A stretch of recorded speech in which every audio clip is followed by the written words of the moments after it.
My name is Sister Alicia, and this is the Pulse for Thursday, March 21st, 2024.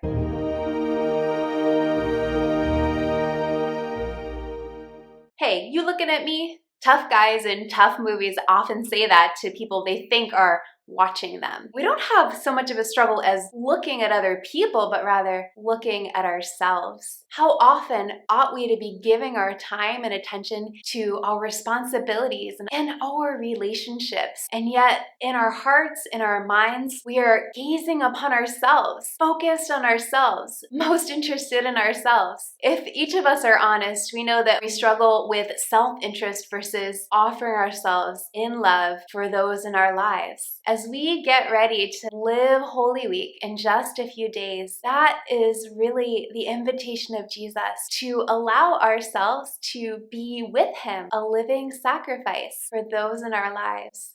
And there is no better way to cultivate that spirit in our hearts than by drawing close to Jesus, especially at Mass and in His sacred silent presence as we adore Him in the Blessed Sacrament. This week in Heart of the Revival, we have a new essay in our Spiritual Works of Mercy and the Eucharist series on Comforting the Sorrowful from Sister Catherine Hermes. We have a catechetical essay from Zachary Heath on why it is that we offer adoration to the cross from the Liturgy of the Lord's Passion on Good Friday up until the Great Vigil on the eve of Easter Sunday. And finally, every Thursday from April 4th to May 16th, myself and Tanner Kalina will host a weekly YouTube Live Mystagogy series. Our bishops will be joining us to help us dive deeper into the holy sacrifice of the Mass. You can check it out on our YouTube channel. We'll also be streaming live on Facebook and Instagram. We are so excited, and we hope that you can join us every Thursday night starting April 4th to May 16th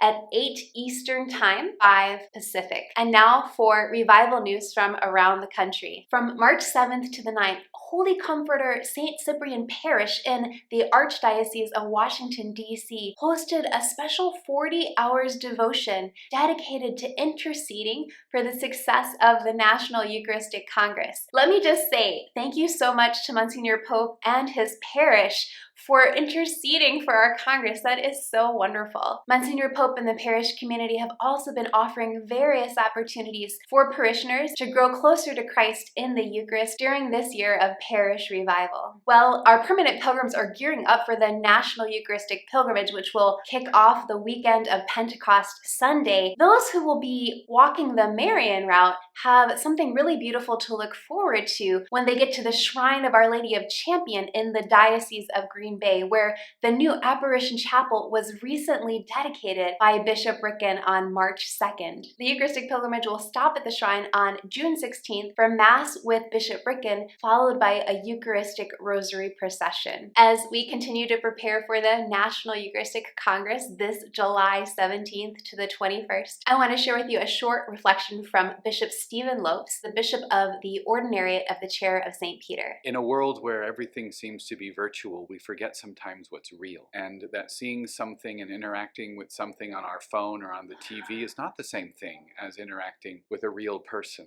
And that's, of course, the great mystery of the Eucharist, that the Lord waits for us there to have a real relationship with us, a real relationship that brings healing and peace and joy, very often to wounds we don't even know that we have.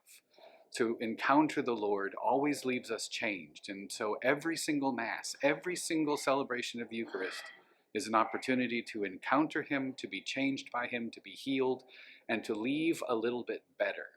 And that, to me, I think, is the great power and mystery of the Eucharist and the Mass.